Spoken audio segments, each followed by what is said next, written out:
And now I'm pleased to introduce our next panel, Unleashing the Power of Free Enterprise. And to speak to us today, we have two of the most respected pro-growth champions in Pennsylvania's General Assembly, State Senator Kristen Phillips-Hill of York County and State Representative Dawn Keefer from York and Cumberland counties.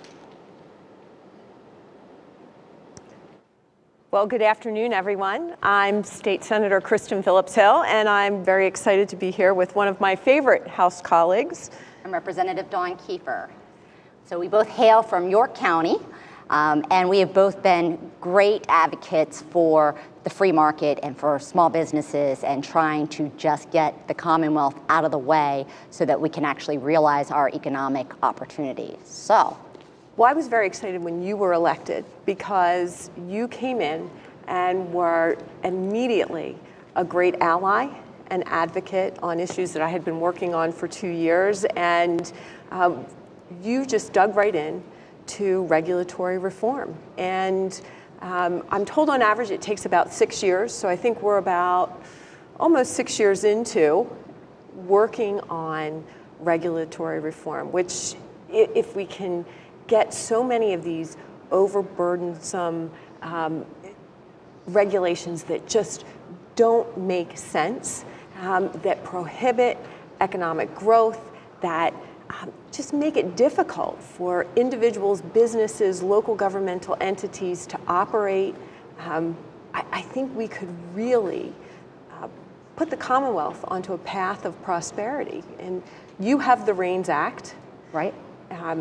Which would really make a significant impact. Right. So my first term in, you were a great help for me. So I dug in right away, and then I thought, oh, look, my own colleagues are already working on this. So that was very encouraging and helpful, especially kind of showing the ropes, because I just dug right in, not knowing what the process was. So the process is half the battle. And it was very encouraging, and mine was just the REINS Act is Regulations in Need of Scrutiny Act. So that just says, hey, if you have a regulation, these unelected, unaccountable bureaucrats come up with a rule that has an impact, whether it's on the state or our economy as a whole, or any local municipality, of $1 million or greater, you have to get that passed through both the House and the Senate on a concurrent resolution before it can be implemented, right? So if you're going to have that much of a fiscal impact, you know, there should be some checks and balances there. So it did pass out of the House last session. Didn't go anywhere. So we passed it out again, and we're still waiting for some action. So I'm asking for your help in the Senate there. Absolutely. Well, as my mother always said, if you keep everlastingly at it, eventually you will have success. And what I really appreciate about the REINS Act is that it is prescriptive. It's looking forward at potentially the new regulations that could come on board here in the Commonwealth. And I felt like it really complemented so well my legislation that I entitled the Office of the Repealer, right, that would look at the existing regulatory burden here in the Commonwealth, the over 153,000 regulations that we have, you know, bogging down our system. And, you know, handed that legislation over to Representative Kate Klunk. I have the Senate companion. She got that bill through the House. It was a very proud moment for me. I was really excited. And, you know, with Senator Doug Mastriano, as the chairman of our Intergovernmental Operations Committee, I look forward to moving many more regulatory reform bills out of that committee. But just this week, Senator Tomlinson moved a bill that I had worked on as part of my efforts to bring broadband all across the Commonwealth, help people access high-speed internet, and in that process learned that the regulations on our telecommunications company, those telephone companies, to provide voice service through old school landlines still exist. And they have to plow hundreds of thousands to millions of dollars into infrastructure for a service that people don't want and don't need anymore. And imagine the power of unleashing that economic outcome on service that people want and need as our kids are being educated at home, as our employees are working from home, as we're getting health care at home. And the way that industry's been set up as a whole is a very regulatory intensive industry across the board, because although it's not a utility, it's treated much like a utility. And so you start getting into access right-of-ways. So we have rural electric. There's a natural line, right? But we can't just run our broadband cable along there because, well, there's a whole another process that has to be established in order for them to do that. Where common sense would say, hey, let's use what we've got. Right. And then you have other areas where I read a really interesting story in Huntington County where they're in a very remote area. So they just won't take it to this community because it's not economically viable for that company to do it, right? There's not a lot of money to be made. And they are so resourceful. And again, that is what's so great about the free market and our economy and the United States, is that this group of essentially homeowners came up with a product, and it shoots up to a satellite and comes back to a radio, and then it pushes out from there to the different homes, and it kind of created their own little co-op to get themselves broadband. Right. And so that resourcefulness that's there, but if you put government, and we're always looking to government to kind of come in here and figure this out, and every time we do something, we never do it efficiently, it's never effective, and if we let the free market take hold of that, right, we can do it much more efficiently, we can be much more innovative, right? People are so much more resourceful, and we'll get a better product for less money, and something people that want. Right, and we've seen that through this pandemic. Pennsylvania has really, really struggled under probably the second most restrictive government-mandated shutdown because of this governor and administration's policies. And through it, I've seen some real glimmers of hope where the private sector has really innovated and figured a way forward, despite the fact that government has really, pushed them down. And those are the kinds of things that give me great hope and just spurs me to want to continue to work to get government out of the way so that they can have future success. And that's one thing I've tried to point out through this entire pandemic, is that every time I turn around, there seems to be one industry after the next asking for a license or a permit or something like that to further regulate their industry. And first of all, my response always is, why do you want government to dictate your standards? You as an industry should do that, right? And consumers can figure it out from there. But a government that can give you everything can also take it away. And that's what they're seeing, right? So these businesses didn't have the liberty to just take all of these risks because there's a license at stake, especially if you have a liquor license. You're talking $500,000. That's a big risk you're going to take if you want to, defy any of the orders that they don't know, have enforcement, they can't enforce, they're not sure, right? That's a huge risk. And so if you have a barber license or you have an insurance license, any kind of broker, you are really restricted by government. And so they've asked for that, right? And they're reaping what they sow. So, I think that people are starting to see, how is this really working for me, and taking a step back and, let's take a new approach. We don't need, in areas of safety, right? Yeah, you should have some regulations. Your heavy equipment, you have health involved. That might require some regulation, but I don't need a shampooer, a hair salon shampooer. I don't think needs to be licensed. A florist or an interior decorator, right, does not need to be licensed. Well, and I think that if you're looking for the silver linings of this rain cloud of COVID-19, looking at how the federal government has pulled in these regulations, looking at how we have done some things here in the Commonwealth, where we have pulled back regulations with regard to licensure and other things.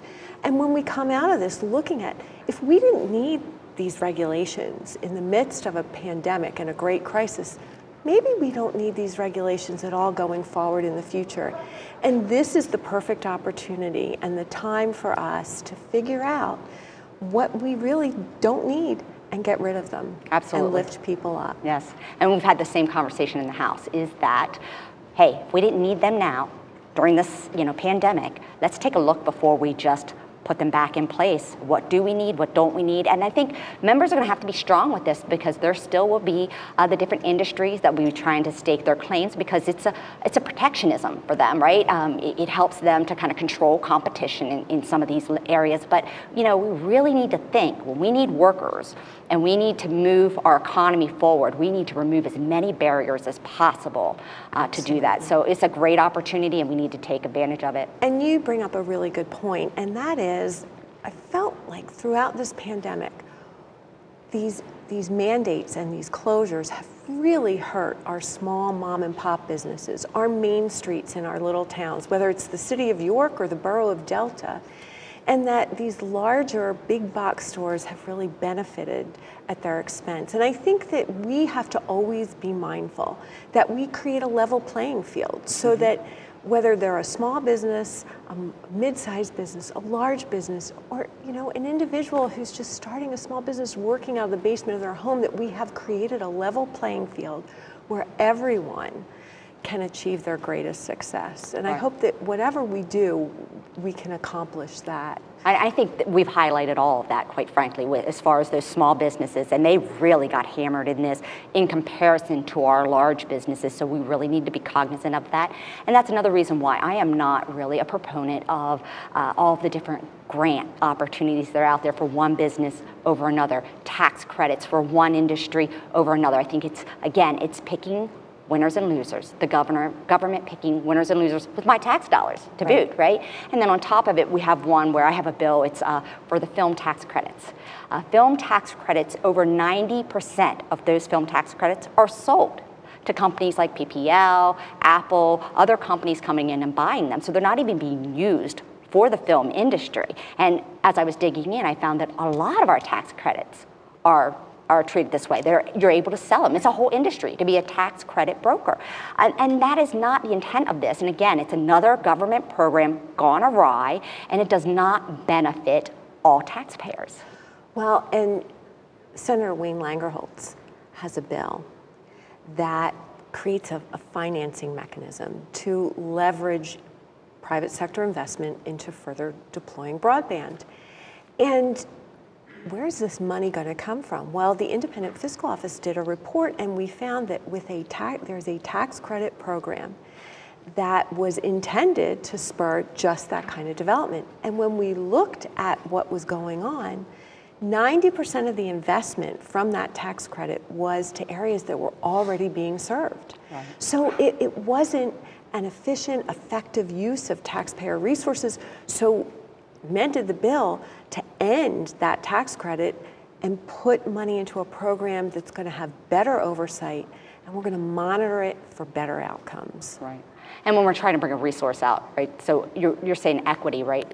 You don't have broadband in all areas, and we're in an area that's pretty built up, right? But I still have pockets in my district where there's no access, where it will stop, and you've got maybe 5 miles left of the road and they're not going any further. But then you have entire counties where it's bleak. And so you have agriculture that can't take advantage of new technology because they just don't have the access for it. Right. And it impacts so many entities that are out there. And when the Commonwealth has invested so heavily on broadband, right, and we've gotten it to all of the metropolitan areas, I think it's such a disservice that we've left the rest of the Commonwealth out there to kind of fend on their own. Exactly. So, infrastructure, regulation, tax policy. We haven't even gotten into tax policy. I know bumped into Representative Frank Ryan on his way out, and he has a really good bill that would require dynamic scoring of any future tax policy by the Independent Fiscal Office. And I know that passed out of the House unanimously. And we seem to be able to get these bills that would make a huge impact over the finish line, but we just nearly missed getting them onto the governor's desk. And so I think that bill could be a great opportunity, just to get some forward momentum, and would really allow legislators an idea of what the true impact of their decisions will be. And I think that's a lot of it. A lot of the members up there don't really see a true picture of what their impact's going to have. And when I came into office, one of the biggest things while I was campaigning was listening to other candidates say they were going to create jobs. And I was always taken aback by that. I thought government does not create jobs. Businesses create jobs. People create jobs. Right. And the only barrier that's there is the government. So I always, I mean, that is one of my biggest things. So every time something comes across my desk, I look at this and say, why? Who is this helping? Or is this more of an impediment? Or is this going to unleash somebody's ability? And so if we do something like net operating losses, those help your smaller businesses, right? And while they look at it and say, well, what's the revenue impact on this budget? And there is one, but the impact that it will have outgoing, how those individuals and those companies will be able to generate dollars for themselves, and in turn, it generates more revenue for the Commonwealth. I mean, it's that kind of forward thinking that we can't quite get over the finish line. And you bring up a good point, which is when we look at what the financial impact is, I don't think that we accurately figure out that fiscal note, what the fiscal impact to the Commonwealth is going to be, because you're exactly right. When it spurs that investment, when it spurs that growth, when more people are employed, when they're generating more income tax, and they have buying power, so they're buying more things, and it's more sales tax. We don't really accurately score those bills, and that could go a long way to improving our financial policies here in the Commonwealth. And of course, you know, one of the things that you have been helpful with is our, not only our cybersecurity, but our IT procurement. And I know you have to have had the same experience I've had, which is just phone call after phone call after phone call from people who've not been able to access unemployment compensation for over 6 months, and just have come to find out that, you know, it had to do with bad software, and we have people who are getting unemployment compensation who shouldn't get it, and the people who need it aren't getting it. And the systems are failing, and we have bad IT procurement policies. We spend over $1 billion a year on technology-related products, and you know, that's a great opportunity. One, to save money, and two, to make it better. So it's, you know, applying for permits, right? You need a permit to do a lot of things, whether it's from DEP, the Department of Labor. Imagine if we could streamline that process and make it easier and more user-friendly. And, you know, so there's great opportunity in that respect. And again, unleashing the free market. So I always say on that kind of thing, I said, I'm confident I could get my 15-year-old son and his friend, and they could come up with an app with that. But yet, when the government gets involved, we're $200 million in, and we don't have a final project looking at the comp, right? The unemployment comp, right? We spent over $200 million, did not get a finished product, and just had to come back and spend another $17 million. We hope we'll finish the job in another, I don't know, 2 or 3 months. So yeah, there's a lot of, I mean, the free market could address that so much better, and we would get a better product at a better price. Right. All you have to do is look at the response that the state-owned liquor stores had to this pandemic, right? And you know, I'm sitting there going, the little consignment shop in downtown New York figured out a way how to go online, how to do curbside delivery, how to make a small retail business in the city of York work, using and harnessing technology and the owner's own innovation, and yet we can't figure it out with that big government organization. Right. I have a local distillery. She did this. She was booming, soaring. She said she couldn't even keep up with the gin sales. That she had to stop making hand sanitizer and this other antiviral product that she had because she was out of gin and vodka. I mean, she said she was selling her liquor by the case. I mean, that's a great success story. Yeah. And she and her husband, and I think she has like 10 or 15 employees, were able to do this.